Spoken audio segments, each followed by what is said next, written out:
Amém. Estamos então a gravar. Vamos começar o nosso estudo bíblico para a glória do Senhor. Vamos fazer uma oração, colocar esse momento diante de Deus e meditar um pouquinho mais, né, nessa carta aos Hebreus tão rica para nós.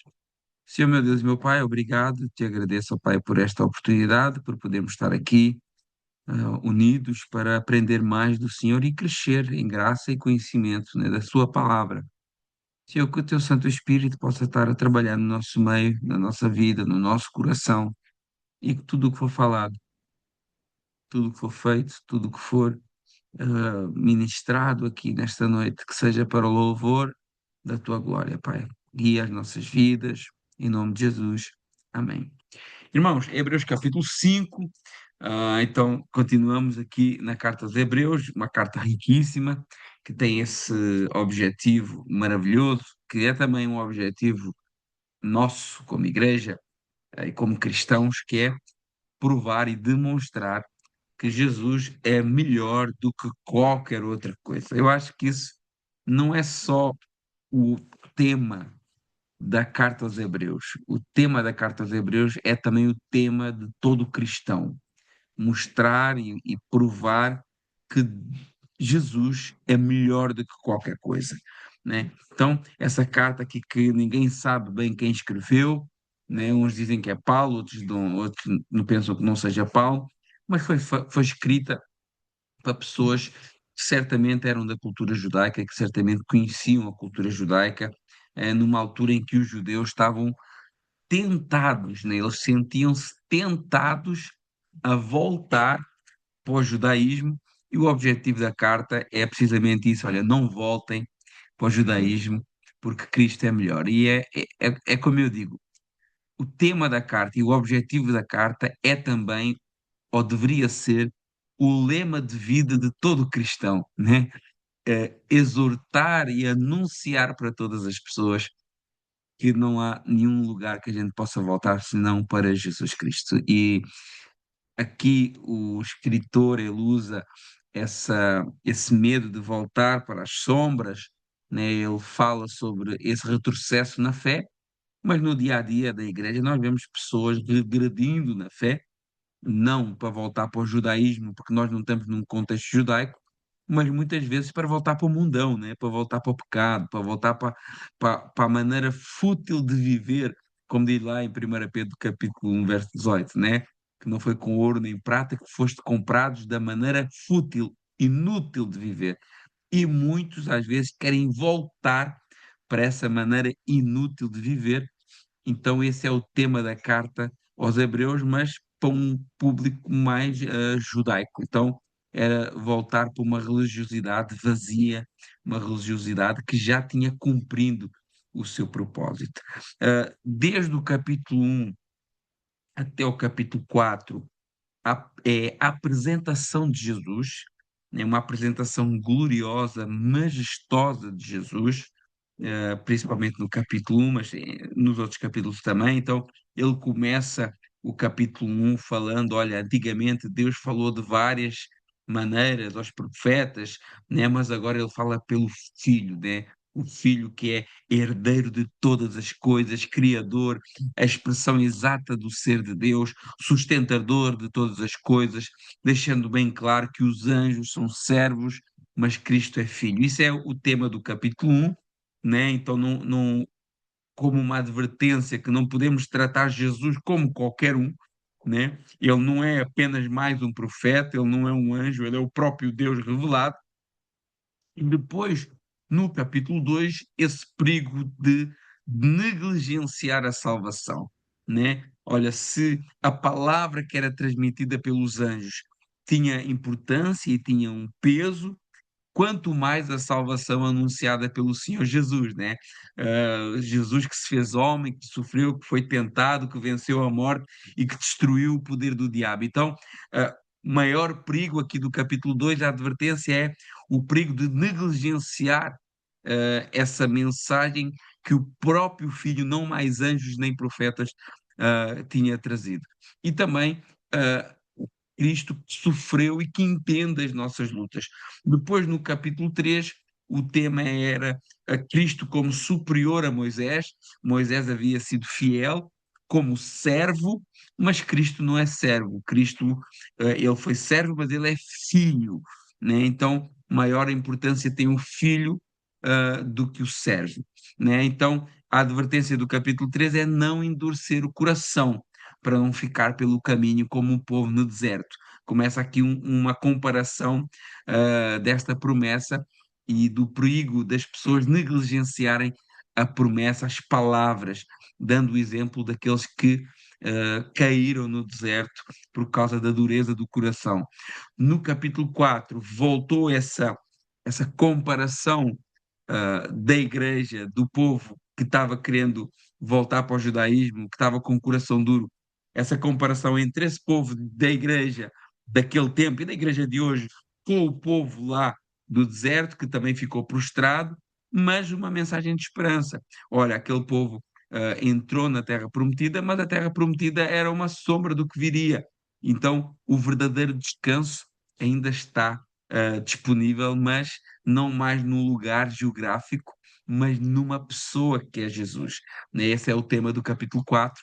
Existe um descanso maior que Canaã, o descanso em Deus. Ontem, na palavra do culto, eu falei sobre isso, né? A promessa agora é uma pessoa, né? A promessa desse descanso, e ainda resta, como diz no capítulo 4, ainda resta um descanso para o povo de Deus, e glória a Deus por isso, nessa palavra que é viva, poderosa, penetrante, que discerne, que vai até ao íntimo do ser humano. Tudo isso está lá no capítulo 4, e termina o capítulo 4 apresentando Jesus como o nosso sumo sacerdote.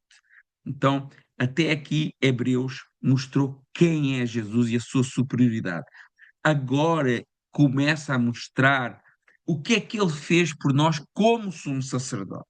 Né? Até aqui vimos o Cristo superior aos anjos, superior a Moisés, maior de qualquer sistema religioso. Vimos também o perigo de negligenciar a salvação, de endurecer o coração. Aprendemos que há um descanso disponível em Deus. E agora, no capítulo 5, o Espírito Santo nos leva a entender algo mais profundo. Jesus não é, perdão, só o Salvador.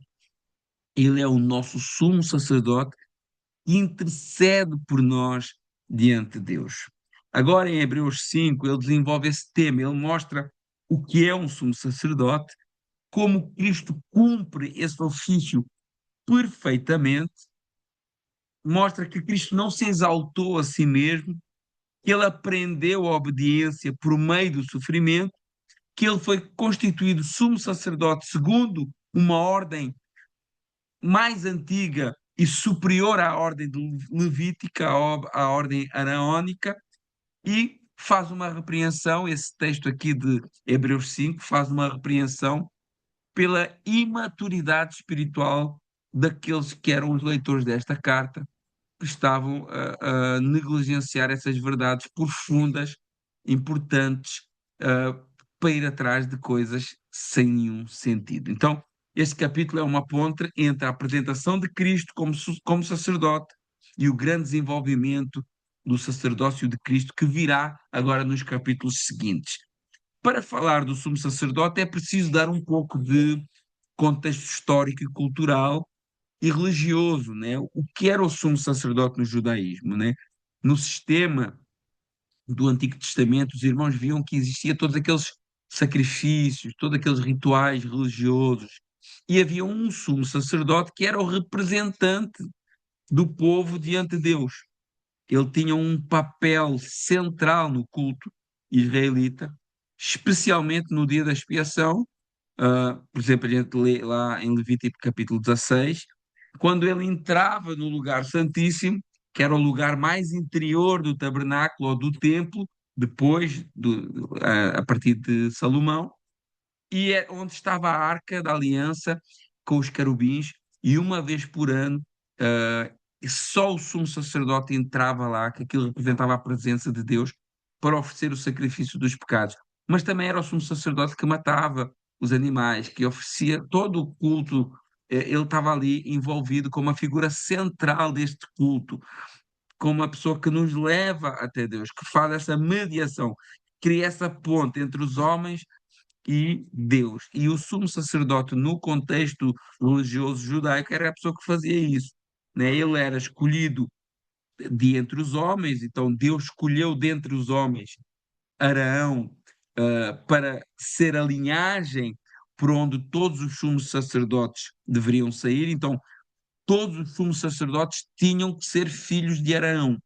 Então, uh, outra coisa que era interessante, só havia um sumo sacerdote. Então, quando morreu Araão, um filho assumiu essa posição de sumo sacerdote até a morte desse filho. Quando esse filho de Arão morreu, outro filho dele, né, já no caso neto de Arão, assumiu e por aí adiante. Então, quando o sumo sacerdote assumia até morrer. Ele era, mas tinha que ser sempre da linhagem de Arão. Ele era um representante, como eu já falei, o representante dos homens diante de Deus. Ele era um mediador sacrificial, porque ele sacrificava, ele matava, ele estava envolvido ali com aquele sistema de sacrifícios, e ele era alguém que conhecia a fraqueza humana, porque esse sacerdote era humano, né? Esse sacerdote do judaísmo, Arão, era humano, os seus filhos eram humanos, e então eles conheciam, eles sabiam que o ser humano era fraco, era limitado, porque eles mesmo também eram, e era alguém que precisava de oferecer sacrifício por si mesmo. Então, por exemplo, nesse dia da expiação que está lá em Levítico 16, que era o único dia que ele entrava no lugar mais profundo do tabernáculo, antes dele poder entrar lá para oferecer o sangue pelos pecados do povo, ele primeiro tinha que o fazer pelos seus próprios pecados, né? Então era um sacerdote humano, falho, ah, havia limitações nesse sacerdócio. Ele era real, ele era instituído por Deus, mas ele era temporário, ele era imperfeito. Ele era temporário porque eles morriam, depois renovavam, morriam, renovavam, só que ele era tipológico, ele representava algo superior e algo que estava para vir, ele apontava para algo maior.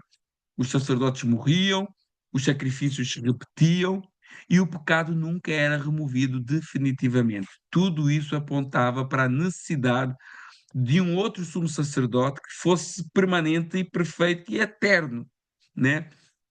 Para um judeu, a ideia de um Messias crucificado já era difícil, porque a morte de cruz era considerada uma morte maldita.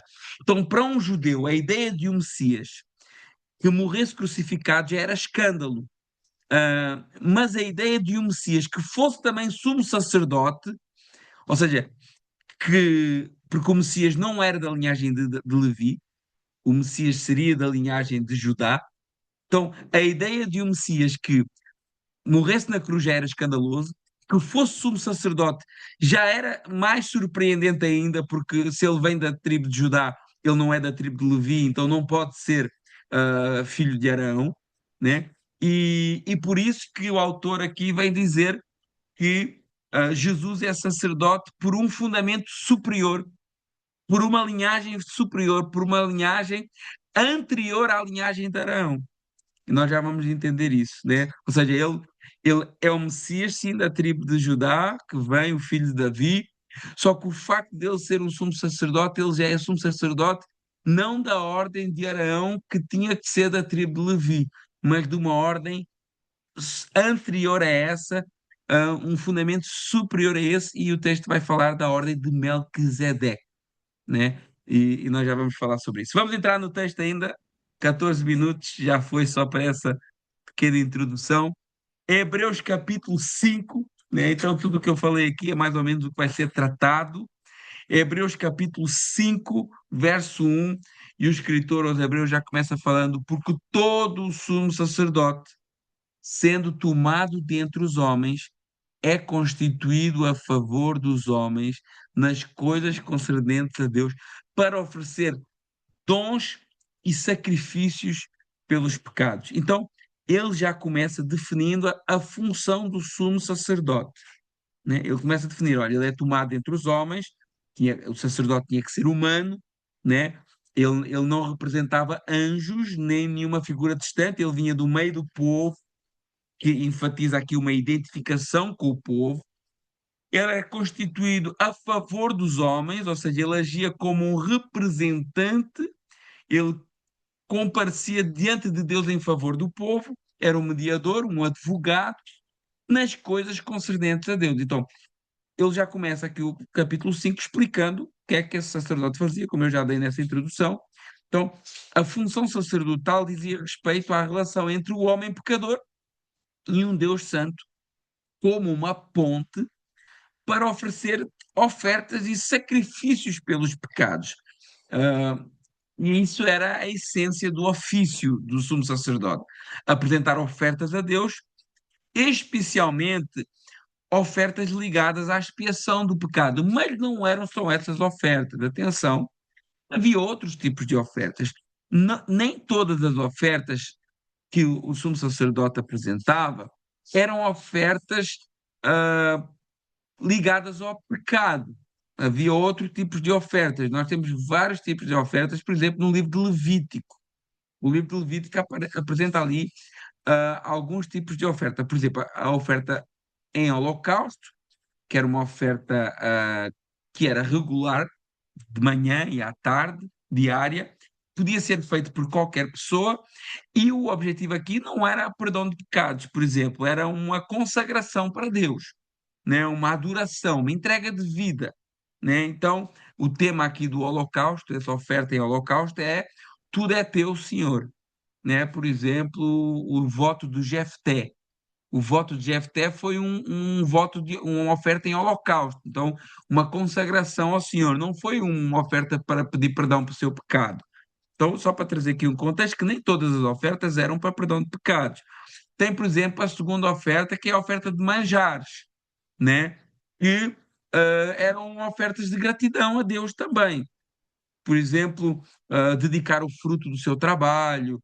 Então, a ideia que eu, enquanto a oferta do Holocausto, a ideia era, olha, tudo é teu na minha vida, Senhor. A ideia da oferta dos manjares é tudo o que eu tenho vem do Senhor e eu retribuo uma parte. Depois temos a oferta pacífica, a oferta da comunhão, que era uma oferta que era feita como quando as pessoas queriam cumprir votos sobre algumas bênçãos que pudessem ter recebido. A pessoa fazia um voto, recebia uma bênção do Senhor e fazia essa oferta como uma celebração. Nessa oferta até comia todo mundo junto, inclusive o sacerdote, né? Então a ideia da oferta pacífica é a ideia da gratidão e da paz com Deus. E depois existem duas ofertas, que é a oferta pelo pecado, essa sim já era a questão do perdão por pecados praticados, e a oferta pela culpa, que já era uma ideia de, às vezes, não é que tenha sido um pecado voluntário, mas eu fiz algo que prejudicou alguém. Então era feita essa oferta pela culpa, não era, não só era restituído o prejuízo que eu tinha dado a alguém, mas também era feito um sacrifício. Então a gente vê que são esses 5 tipos de oferta que existem, ok? No sistema levítico. E nós vemos que, por exemplo, das 5 tipos de ofertas que existem, 2 estão ligados diretamente à questão do pecado e da culpa. Mas outros eram questões de cumprimento de votos, gratidão e consagração ao Senhor. E o sumo sacerdote estava envolvido, né? Obviamente, na frente de tudo isto que estava a acontecer aqui. Então, essas 5 tipos de oferta, na realidade, elas demonstram 3 dimensões da vida do crente com Deus, né? Uh, a principal, resolver o pecado, né? A oferta pelo pecado e a oferta pela culpa, entregar-se a Deus, a oferta de holocausto, e uma vida de relacionamento com Deus, a oferta de manjares e a oferta pacífica. Então, vemos que Deus, com esse sistema de sacrifícios, parecem complicados, eu sei, principalmente para quem não lê a Bíblia, para quem não é familiarizado com o livro de Levítico, mas esse tipo de sacrifícios que Deus instituiu demonstra que Deus não cria só gente perdoada. Não, porque dos 5, apenas 2 estão ligados ao perdão de pecados. Então, a preocupação de Deus não era só gente perdoada, obviamente que isso era muito importante, né? E o plano já estava feito, mas era também gente consagrada, gente grata e pessoas com comunhão com Ele. Então a gente vê que nesses cinco diferentes tipos de sacrifício, vemos toda essa intenção de Deus de nós sermos consagrados, nós sermos gratos e de nós termos comunhão e, obviamente, de termos o perdão. Então, nenhum homem pode se aproximar a Deus por si mesmo, o pecado cria essa separação e por isso era necessário um mediador, né? Para que através desses sacrifícios pudesse haver perdão de pecados, comunhão, consagração e atos de gratidão. Então, isso vai ligar com aquilo que Jesus fez, porque esses sacerdotes eram humanos. Esses sacerdotes que estavam envolvidos com essas coisas eram humanos, eram falhos, eram pecadores. Então agora o escritor está preparando o terreno, né, para explicar a supremacia de Cristo no meio disso tudo. Então o verso 2 diz assim, do verso 1 vemos que eles ofereciam pecados e ofereciam sacrifícios e dons. No verso 2 diz, e compadeciam-se ternamente dos ignorantes e errados, pois também ele mesmo está rodeado de fraqueza. Então, esses sacerdotes do passado, eles deveriam, né? Talvez alguns não eram assim, mas eles deveriam se compadecer ternamente, né? Uh, o autor aqui mostra a postura que se esperava de um sumo sacerdote. Ele devia se compadecer ternamente. Claro que isso não era tolerar pecado, não é que ele tinha que tolerar o pecado do povo, mas ele devia tratar com misericórdia aqueles que o falham. O sacerdote não deveria agir com dureza, com orgulho, porque ele mesmo estava rodeado de fraqueza, como diz o texto, né? Ele devia se compadecer ternamente dos ignorantes e errados, né?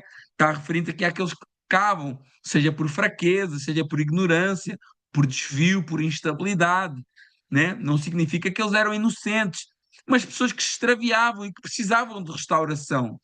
E o sacerdote tinha de se compadecer. Era o que se esperava de um sumo sacerdote. E claro que isso a gente sabe que não aconteceu, né? Porque o homem é muito orgulhoso. Então, às vezes, muitos sacerdotes estiveram numa posição que achavam que essa posição os fazia superiores aos outros. Isso acontece ainda hoje, né? Tem muito pastor que acha que é superior aos outros, tem muito obreiro, cantor, pregador que acha que é superior aos outros, que acha que é mais santo, mas o propósito aqui é que o sacerdote ele devia se compadecer eternamente. Irmãos, eu não sei se você sabe, mas você hoje é um sacerdote também.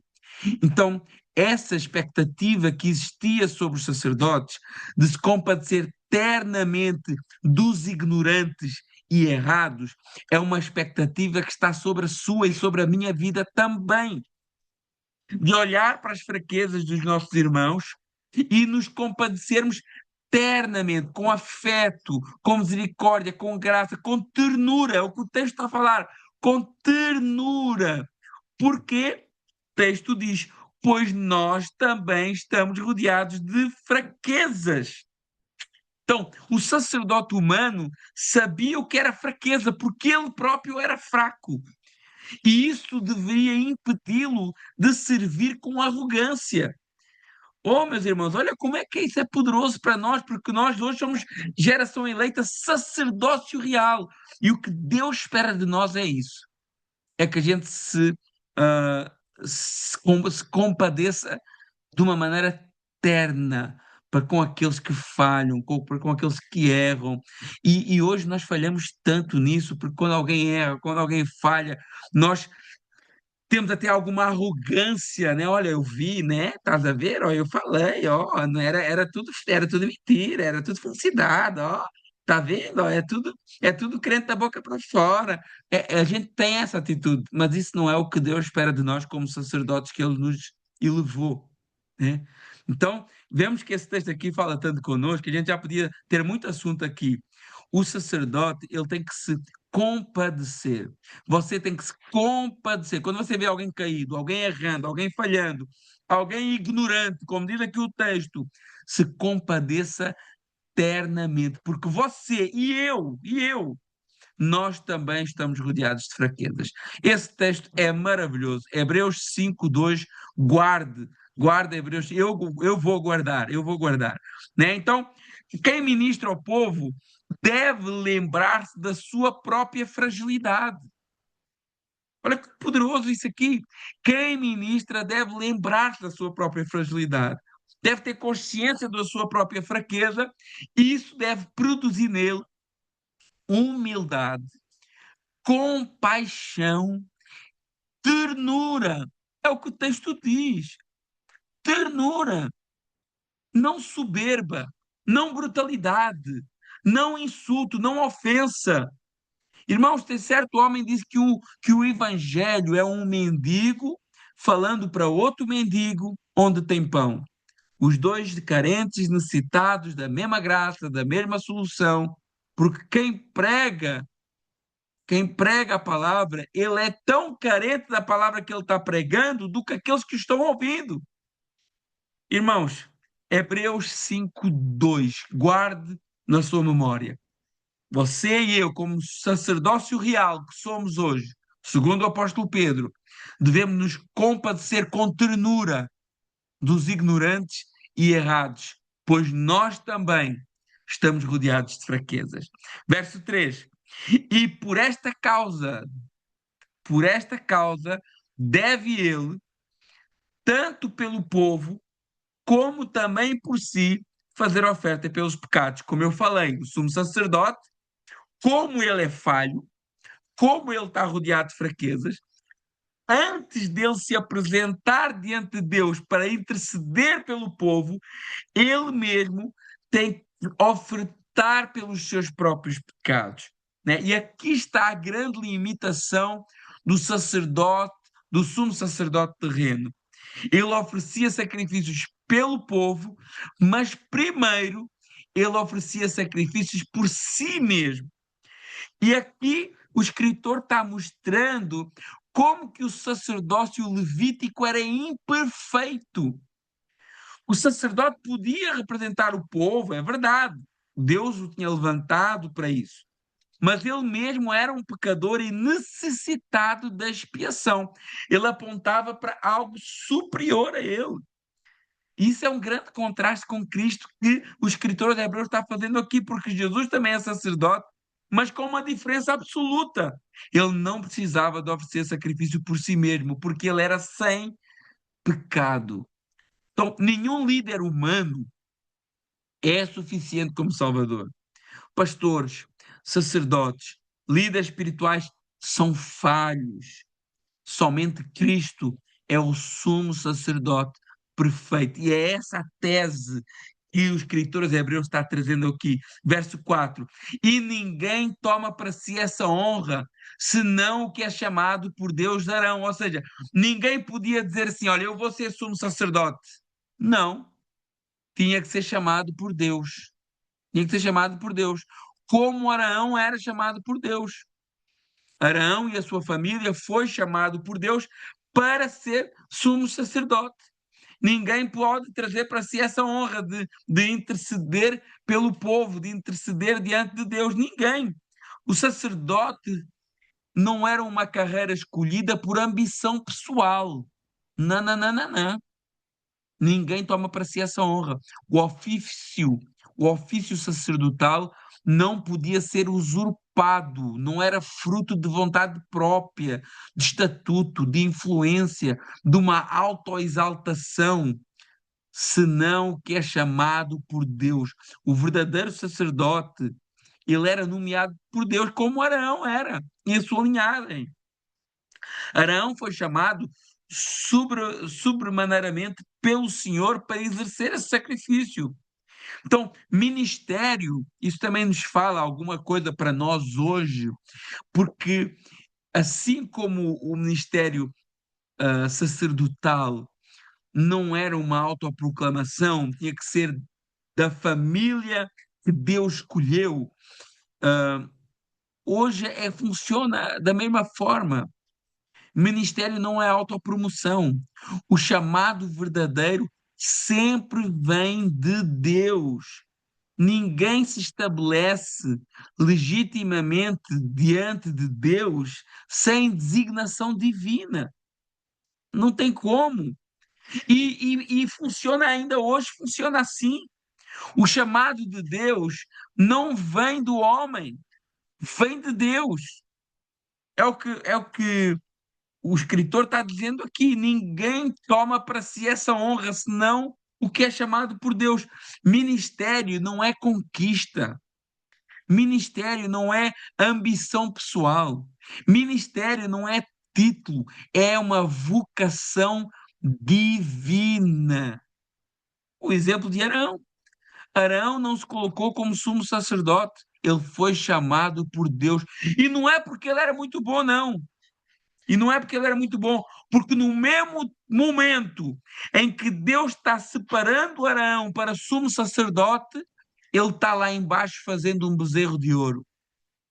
Já pensaram nisso? Deus, mas por sua graça, Deus o escolheu para ser o pai de todos os sumos sacerdotes, né? Levíticos, sacerdotes humanos, né? Então vemos aqui que o chamado, o ministério tem que ser primariamente um dom, um chamado de Deus. E esse dom, como foi com Arão, é um dom dado por graça. Então, Deus chama, só que depois, obviamente, a igreja reconhece os chamados de Deus na vida da pessoa, né? Nós vemos isso que é um padrão muito claro no Novo Testamento. Por exemplo, Atos dos Apóstolos, capítulo 13, temos ali, olha, separai-me, Barnabé e Saulo, para a obra que eu os tenho chamado. Então, o Espírito Santo chama, mas isso acontece num contexto em que a igreja está reunida, em que a igreja está orando, em que a igreja está jejuando, e os irmãos impõem as mãos, os irmãos reconhecem esse chamado da parte de Deus, né? E aqui está esse equilíbrio fundamental. O chamado é divino e Deus usa a igreja para confirmar esse chamado. Então, o testemunho da comunidade é essencial. A gente leu ontem, quem esteve na reunião dos diáconos, né? O Atos dos Apóstolos, capítulo 6, quando os apóstolos dizem à igreja: escolham dentre vós homens de boa reputação, cheios do Espírito Santo. Então não basta dizer eu fui chamado, é necessário testemunho, é necessário um caráter moldado por Cristo que é testemunhado pela comunidade, esse reconhecimento público. A igreja não cria o chamado, mas ela discerne e reconhece os chamados de Deus na vida da pessoa, né? Liderança não se autoestabelece, não existe isso, né? Jeremias 23, 21 diz, olha, eu não mandei esses profetas, contudo eles foram correndo. Então, pessoas que se levantavam sem serem enviados por Deus, ministérios baseados em vontade própria. E qual é o resultado disso? Confusão, falta de autoridade espiritual, ausência de fruto verdadeiro.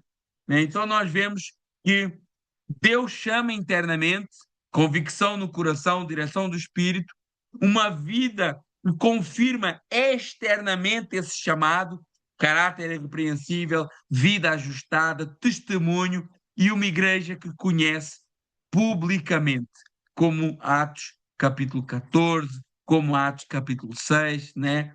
Então, o ministério legítimo tem esses três pilares: chamado de Deus interno, caráter aprovado, que é a vida do indivíduo, e reconhecimento da igreja. Se faltar um desses, então vai haver desequilíbrio. Ministério não é palco, não é posição, não é visibilidade, é responsabilidade dada por Deus, reconhecida pelo corpo. Quem Deus chama, a igreja confirma. Quem Deus não envia, a igreja não deve legitimar também. Então nós vemos que esse texto de Hebreus capítulo 5, verso 4 diz, olha, ninguém pode tomar para si essa honra. No contexto está a falar do ministério sacerdotal, mas para nós hoje é os ministérios que são dados na igreja. A igreja tem, como diz lá em Efésios capítulo 4, verso 11, Deus deu uns para apóstolos, para profetas, para evangelistas, para pastores e para mestres, né? E isto são chamados de Deus, confirmados pela igreja. Verso 5, assim também Cristo a si mesmo não se glorificou. Ou seja, assim como aqueles homens que eram chamados, eles não decidiram, eles foram chamados por Deus, Deus os chamou, e diz agora, traz uma comparação, agora entrando Cristo aqui, assim também Cristo a si mesmo não se glorificou, não se exaltou, para se fazer sumo sacerdote, mas o que lhe disse, tu és meu filho e hoje te gerei. Então o autor agora explica porque Cristo. Cristo não se glorificou, ou seja, ele não tomou para si o sacerdócio de uma maneira autónoma, ele também não agiu por autoexaltação, mas o Pai quem os designou, né? Tu és meu filho, hoje te gerei aqui, citação do Salmo 2, verso 7. O ponto aqui não é o início da existência de Cristo, porque Cristo, o Filho, é eterno, mas o sentido de entronização, o sentido de declaração pública da sua dignidade messiânica e filial. Então, observação aqui, o autor une a filiação do Filho ao sacerdócio do Filho, ou seja, Cristo é sacerdote não apenas por função, mas pela dignidade da sua pessoa. O nosso sacerdote não é um homem comum tentando chegar a Deus, o nosso sacerdote é o próprio Filho de Deus enviado pelo Pai. Verso 6. Como também diz noutro lugar, tu és sacerdote eternamente, segundo a ordem de Melquisedeque. Aqui entra o texto do Salmo 110, verso 4, que diz, olha, tu és sacerdote eternamente, ou seja, os sacerdotes levíticos morriam, Cristo é o sacerdócio eterno, e ele traz aqui uma outra linhagem sacerdotal que era diferente da linhagem araônica da tribo de Levi, né? Segundo a ordem de Melquisedeque. Isso significa que o sacerdócio de Cristo não dependia da linhagem de Davi, mas de uma ordem superior, mais antiga e mais elevada, né? E quem foi Melquisedeque? Melquisedeque aparece lá em Gênesis capítulo 4 como rei de Salém e sacerdote do Deus Altíssimo. Ele é uma figura singular do Antigo Testamento, não pertence à linhagem araônica, porque viveu antes dela, e ele reúne essas duas funções, rei e sacerdote. E isso apontava profeticamente para Cristo. E por que é que isso é importante? Porque Jesus não é da tribo de Levi, mas da tribo de Judá. E se alguém pensasse como pode ser ele sacerdote, a resposta é: ele é sacerdote não segundo Arão, mas segundo Melquisedeque. E se alguém dissesse que isso era inválido, iria contra o próprio Abraão e reconheceu Melquisedeque como sacerdote e rei antes de existir o sacerdócio levítico. Então, Cristo não é um sacerdote passageiro, local, provisório, ele é um sacerdote eterno, como Melquisedeque, que não tinha princípio nem fim de dias. Verso 7. O qual, ou seja, Jesus, nos dias da sua carne, oferecendo com grande clamor e lágrimas, orações e súplicas ao que o podia salvar da morte, foi ouvido quanto ao que temia. Então, aqui fala da experiência profunda de Cristo nesta terra, né? Nos dias da sua carne. Fala agora deste Jesus, que refere-se ao tempo da sua humilhação, o tempo que ele esteve encarnado, o tempo que ele se esvaziou de si mesmo, o tempo que ele não usou as suas prerrogativas divinas, o tempo que ele não usou a sua omnipotência, o tempo que ele não usou a sua omnipotência, a onipresença, a sua omnisciência. Ele era, mas ele não usava, não tomava partido dessas qualidades, dessas virtudes né, nos dias da sua carne, com grande clamor e lágrimas. Isso nos lembra ali, por exemplo, o Getsémani, que, embora aqui possa incluir toda a sua vida, mas a gente vê ali nos últimos momentos, antes dele ser preso, o grande clamor e lágrimas, clamando a Deus.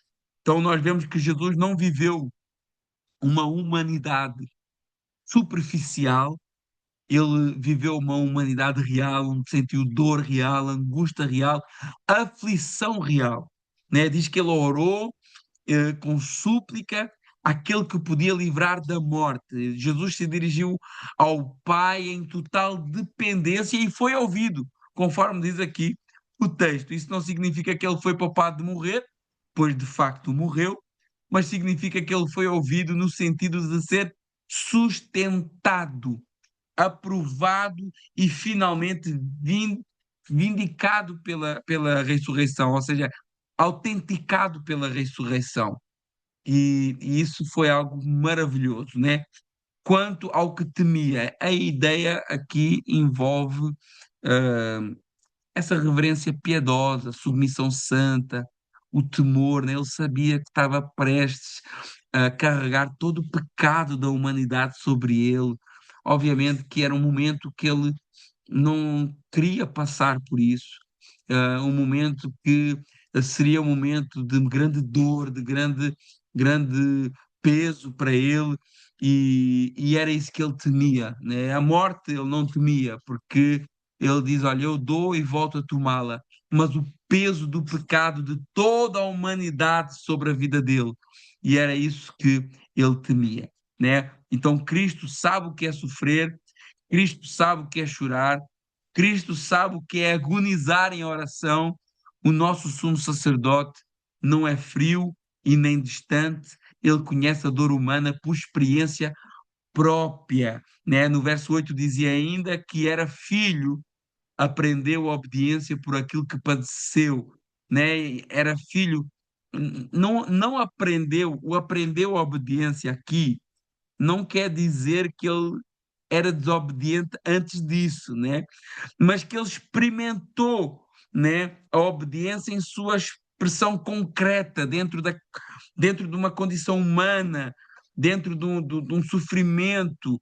Ele não viveu a obediência apenas como uma realidade teórica, mas prática, no meio da dor, da rejeição, da humilhação, do sofrimento, né? Foi aí que ele experimentou essa obediência, ah, de uma maneira tremenda, né? A palavra do Senhor diz lá em Filipenses 2:7: assim mesmo se esvaziou, assumiu forma de servo, semelhante a homens, em figura humana.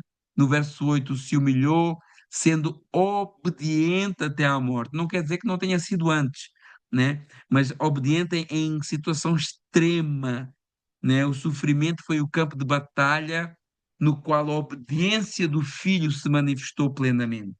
E conosco é igual, os sofrimentos e as tentações são o campo onde demonstramos a nossa obediência a Deus. A nossa obediência a Deus é demonstrada nos momentos difíceis da nossa vida. A nossa obediência a Deus é demonstrada nos momentos de maior tentação, nos momentos de maiores fraquezas. É ali que nós demonstramos a nossa obediência a Deus, né? E foi o que aconteceu com Cristo. Esse texto fala sobre isso. Ele era filho, ele não precisava de se submeter a tudo aquilo, mas ele foi obediente a Deus e experimentou depois dessa obediência na própria carne, né? Cristo não foi, o texto não está dizendo que ele foi moralmente aperfeiçoado, não, mas que ele foi plenamente qualificado através desse caminho de obediência, né? E a obediência é assim mesmo, a obediência é muitas vezes testada no sofrimento, né? É fácil dizer eu obedeço quando tudo vai bem. É fácil dizer eu sirvo a Deus quando tudo vai bem. E Cristo nos mostra essa obediência nos momentos mais extremos do ser humano, né? De sofrimento, de morte, de açoites, de injúrias, de, sei lá, nós não passaríamos por tudo isso que ele passou, né? Verso 9: e sendo ele consumado, veio ser a causa da eterna salvação para todos os que lhe obedecem, né? Então, sendo ele consumado, a ideia aqui de ter plenamente completado a sua missão mediadora, né? Cristo foi perfeitamente qualificado como Salvador e sumo sacerdote por meio do caminho da encarnação, do sofrimento, da morte e ressurreição. E por isso, porque ele passou por tudo isso, obediente, sem pecado, ele veio ser a causa da salvação eterna. Ele não oferece uma salvação parcial, temporária ou repetitiva. A salvação, meus irmãos, é eterna, é completa e é definitiva. Irmão, tenha essa consciência, tenha isso na sua mente. A salvação que nós temos de Jesus é eterna, completa e definitiva para todos os que lhe obedecem. Falámos ontem no culto sobre a obediência, né? Claro que aqui não, eu vou insistir nisso. Não estamos a falar numa obediência para comprar salvação, mas uma obediência como fruto da salvação. A obediência é a nossa prova do nosso amor de Deus, porque nós não temos como provar de outra maneira.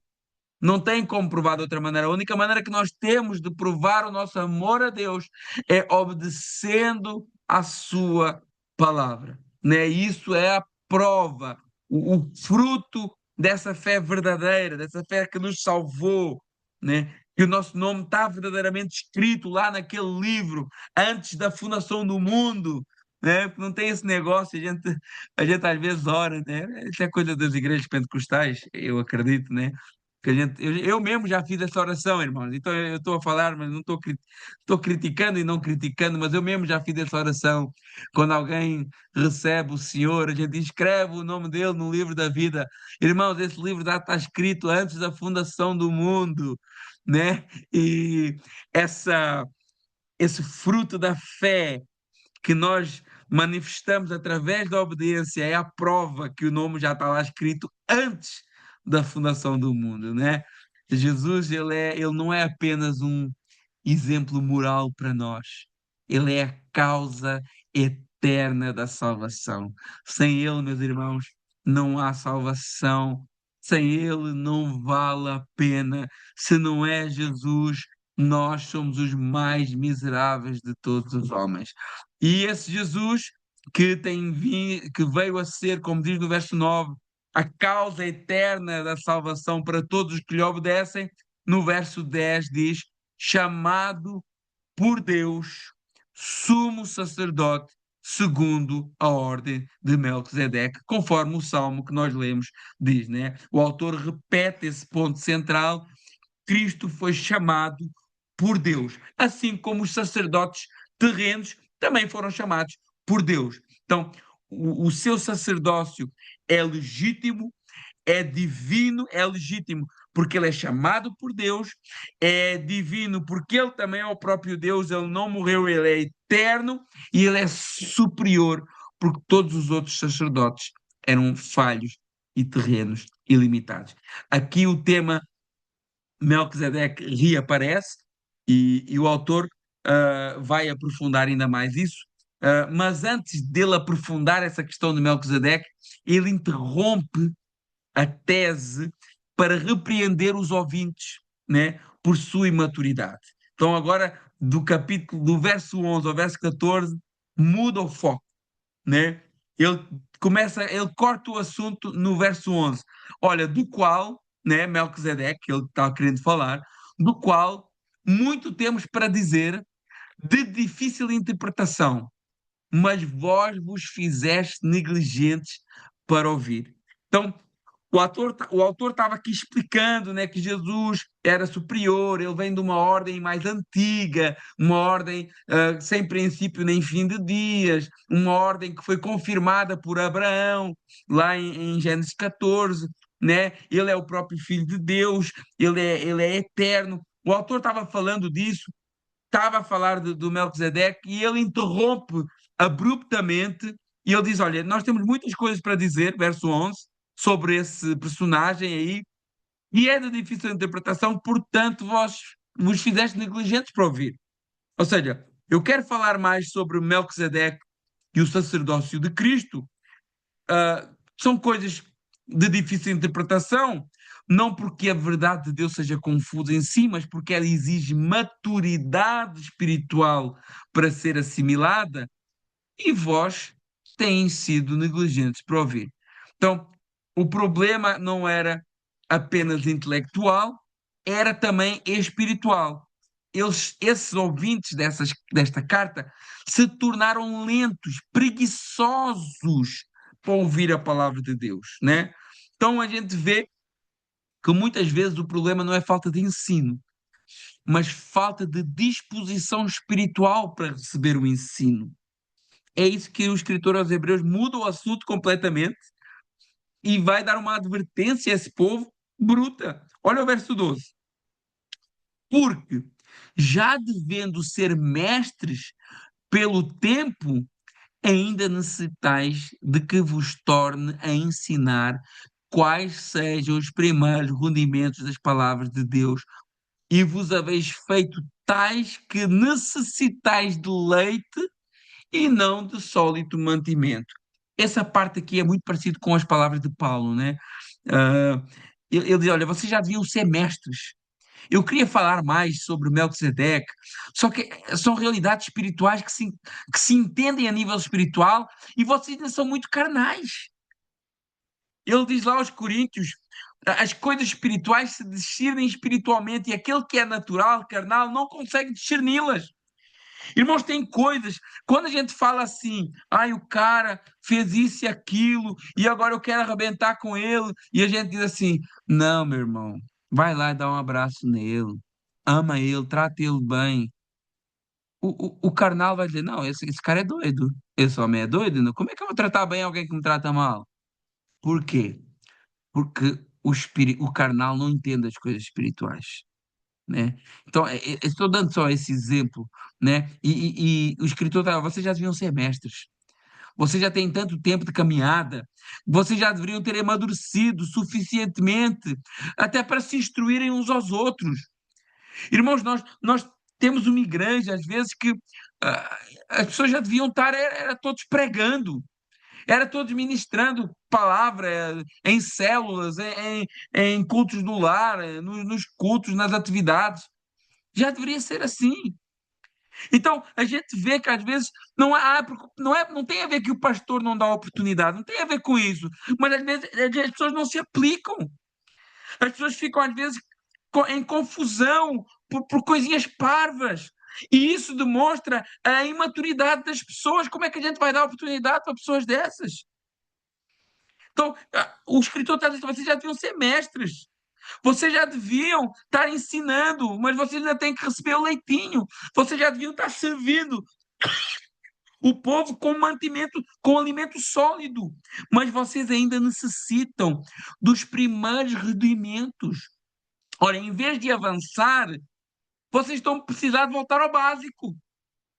Em vez de vocês poderem mergulhar de uma maneira mais profunda na teologia, no ensino da Bíblia, na profundidade das Escrituras, vocês ainda precisam de voltar ao básico, do leite.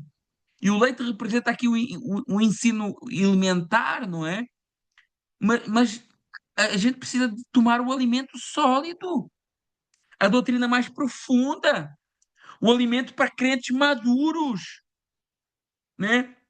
O tempo na igreja, tempo na religião, não é a mesma coisa que maturidade espiritual, meus irmãos. É isso que o escritor está falando aqui.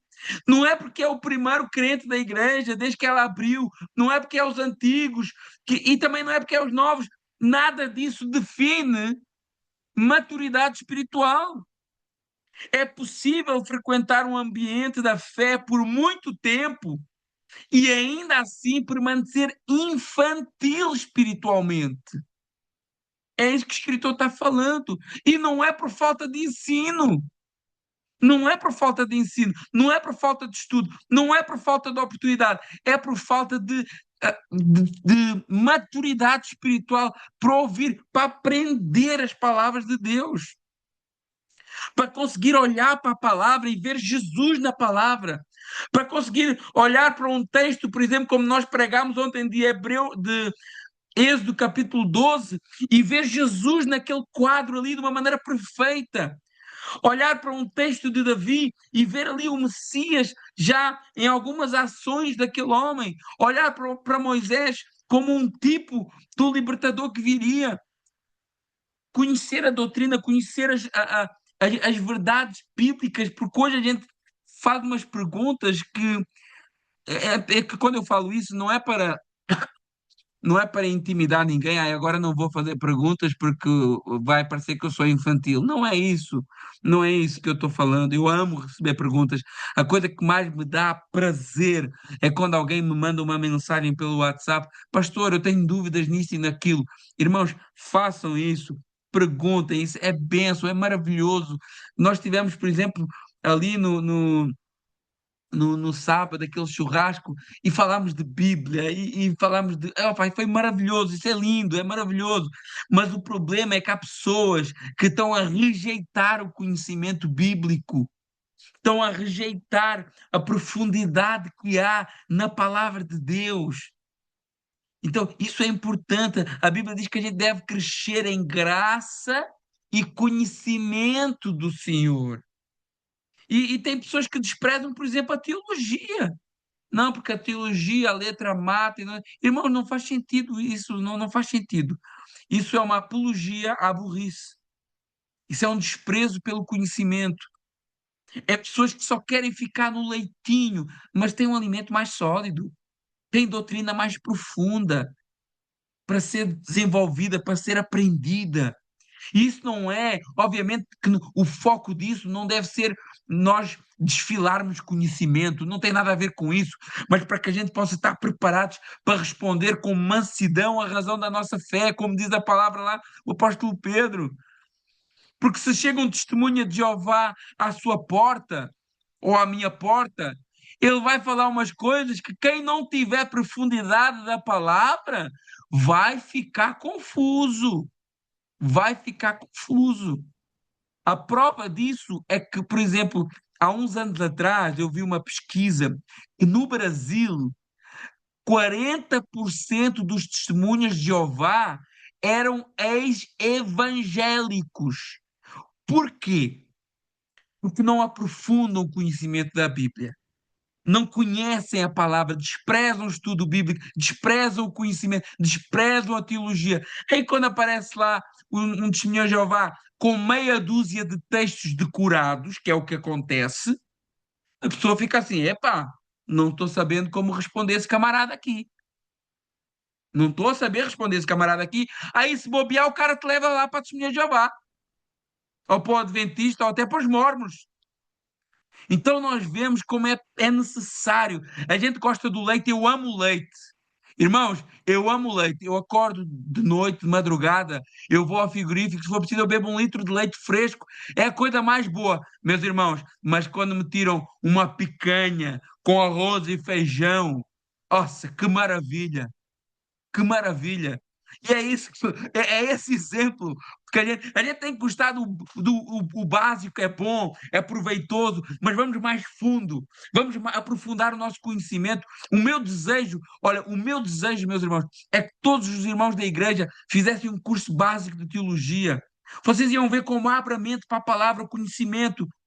Não estamos a falar de salvação, ninguém é mais salvo ou menos salvo, ninguém é mais justificado, menos justificado, ninguém é mais santo, menos santo, não tem nada a ver com isso, mas é estar aprofundado, alimento sólido, para quando aparece a necessidade de eu defender a minha fé, eu defendo a minha fé com a autoridade daquilo que eu estudei, o Espírito Santo me revelou. Verso 13. Qual, por qualquer que ainda se alimenta de leite, não está experimentado da palavra da justiça, porque é menino. Olha lá, o que é que esse homem está falando aqui? Tem crente que é assim, é só o leitinho, é só aquelas mensagens boas, leves, né? É só bênção. Olha, Jesus quer perdoar os teus pecados, né? E Ele quer te dar uma vida de vitória, vida eterna, e entrega a tua vida e tudo vai correr bem, prosperidade, né? E aquelas mensagens de pecado, de arrependimento, santidade, isso às vezes já não é, já incomoda, né? Já, calma aí, eu gosto mais daquela mensagem mais leve, do leitinho ali, se for preciso, com um pouquinho de açúcar, né? Porque quando a palavra é assim pesada, mais profunda, aí incomoda, aí confronta, né? Esse leite espiritual é aquele que só aceita o que agrada, né? Falta de maturidade, não alimenta, não suporta alimento sólido. Crentes que não sabem discernir o certo do errado, vive na igreja, mas continua com práticas erradas, não consegue identificar uma doutrina falsa, mistura as coisas do mundo com as coisas da fé, não estão experimentados na palavra da justiça. Irmãos, tem tantas coisas, irmãos, que às vezes mistura-se nas igrejas, que às vezes são pregadas nas igrejas, que todo mundo dá glória a Deus e aleluia, mas são coisas, ensinos errados, e a maior parte das igrejas não consegue identificar uma doutrina falsa. Por quê? Por quê? Porque não tem profundidade na palavra, falta a prática e o conhecimento da palavra. São crentes que dependem dos outros. Ah, irmão, ora por mim. Ah, não, obviamente que a gente deve orar uns pelos outros. É bênção, é bênção, é bênção. Mas são crentes que não são capazes de orar sozinhos. Tem que pedir ajuda a alguém. São crentes que precisa sempre de alguém para empurrar. Não é capaz de ler a Bíblia sozinho. Não tem uma vida de oração pessoal. É como uma criança, tem que ser sempre levado pela mão. Aí tem que ir lá fazer a visita e fazer e falar, e vão para a igreja, e embora, sei o quê. E é como uma criança. Sempre precisa ser alimentado na boquinha. Vai, abre a boca. A gente fala, a colher, abre a boca. Mas só falta 2 colheres, só falta mais uma, só mais um culto. Olha, tem ceia, olha, tem isso aqui. Isso precisa ser, não aprendeu ainda a se sustentar espiritualmente. Crentes que não crescem com o tempo, há anos na igreja, continua imaturo, se ofende por tudo e por nada, cria contendas, é vingativo, vive em conflitos, vive em fofocas, vive em ciúmes. Irmãos, não é o tempo de igreja, é falta de desenvolvimento espiritual. Falta de desenvolvimento espiritual. Crentes que não praticam o que aprendem. Ouve, mas nada muda. Conhece até os versículos, mas não aplica. Não há transformação visível. Não há transformação visível. Então que a gente possa, né, pensar nisso. Que a gente possa pensar nisso. Deus espera de nós crescimento espiritual. Não se iluda. Não se iluda. Deus espera de cada um de nós crescimento espiritual. Estagnar espiritualmente é um problema. É um problema. Efésios 4,14, exatamente, Marcelo. Para que não sejamos mais meninos. 1 Coríntios 3, do 1 ao 2. Vocês ainda são carnais. Eu vos dei leite para beber. E não posso dar outra coisa. São carnais, porque um diz que é de Paulo, outro diz que é de Apolo, outro diz que é desse, é daquele. Deus quer que o povo cresça. Ser criança espiritual por um tempo é natural. Por um tempo é natural. Caminhada de fé, batizou. Agora, permanecer criança indefinitivamente, isso aí é um grande problema da igreja hoje. Hoje. Hebreus 5,14. Mas o mantimento sólido é para os perfeitos. Já vamos entender o que é esse perfeito aqui. Os quais, em razão do costume, têm os sentidos exercitados tanto para discernir o bem como o mal. Ou seja, perfeitos aqui, o significado da palavra é maduros, desenvolvidos, né? Completos em crescimento. Então, o mantimento sólido é para os maduros, para aqueles que são desenvolvidos, né? Em razão do costume, ou seja, a maturidade vem pelo uso constante, pela prática contínua, pelo exercício espiritual, de pôr em prática aquilo que eu ouço. Irmãos, e Deus nos dá a oportunidade de pormos em prática o que nós aprendemos. Nós aprendemos muito sobre amar o próximo. Deus nos dá um monte de oportunidades de amar o próximo. Nós aprendemos muito sobre perdão. Deus nos dá um monte de oportunidades para perdoar. Nós aprendemos muito sobre generosidade. Deus nos dá um monte de oportunidades para sermos generosos. Então, é só colocar em prática. Agora, se eu não coloco em prática, eu não cresço. Eu não cresço. Agora, quando eu cresço, eu tenho os sentidos exercitados, como diz o texto. É uma imagem de treinamento, como alguém que exercita um músculo. Perdoa uma vez, vai ser difícil. Perdoa uma vez. A segunda vez já é mais fácil. A terceira vez já é mais fácil. A quarta vez já é natural. Irmãos, nossa, como eu gostava que todos entendessem isso, meus irmãos.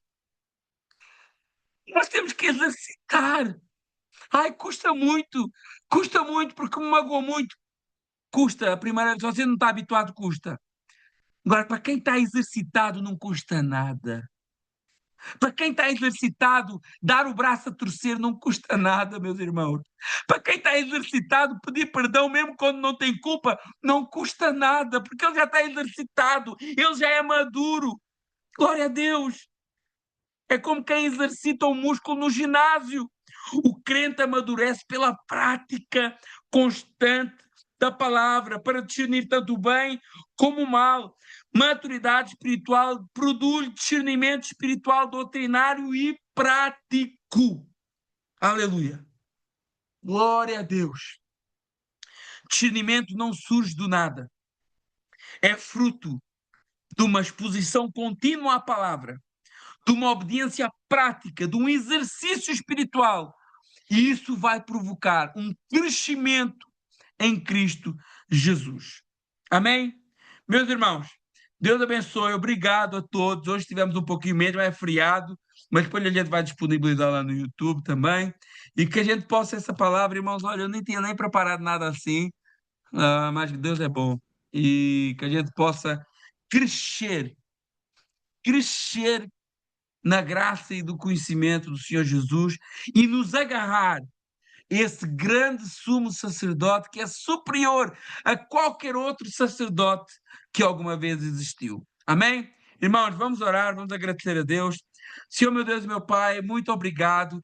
Oh Deus, em nome de Jesus, que a gente possa crescer cada vez mais na graça e no conhecimento da Tua palavra, que a gente possa exercitar a nossa fé cada dia, que a gente possa seguir caminhando com o Senhor. Pai, nos perdoa as nossas falhas, nos direciona, nos fortalece. É o que eu te peço e te agradeço, em nome de Jesus. Amém. Irmãos, Deus abençoe a todos e até a próxima. Um abraço para todos. Deus abençoe.